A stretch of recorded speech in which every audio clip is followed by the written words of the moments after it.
इयत्ता 6वी. सोसूनी अनंत यातना शिकवले आम्हा स्त्रियांना, सोसूनी अनंत यातना शिकवले आम्हा स्त्रियांना. धन्य धन्य झालो आम्ही, धन्य धन्य झालो आम्ही, तुझी थोरवी गाताना, तुझी थोरवी गाताना. अशक्य ती गोष्ट शिक्षणच करू शकते, अशक्य ती गोष्ट शिक्षणच करू शकते. क्रांतीची ज्योत शिक्षणानेच पेटू शकते, क्रांतीची ज्योत शिक्षणानेच पेटू शकते.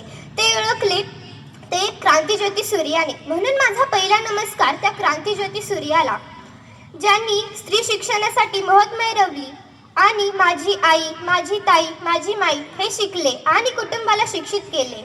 माझा नमस्कार त्या सावित्रीला, की जिने आम्हा मुलींसाठी शेणाचे गोळे, चिखल, दगड सोसून घेतली.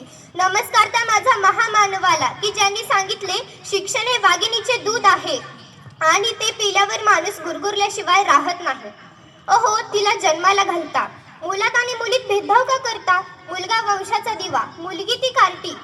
मुलगा हुशार नसला तरी त्याच्यासाठी आटापिटा, पण मुलगी कितीही हुशार असू द्या, तिची शाळा बंद करून लग्न करायचं. सांगा सांगा, कसला न्याय आहे हा, कसला आहे? हे आधीच्या काळी होतं, पण आताच्या काळी मुलीच पुढे आहेत. ते म्हणतात ना, मुलगी शिकली प्रगती झाली.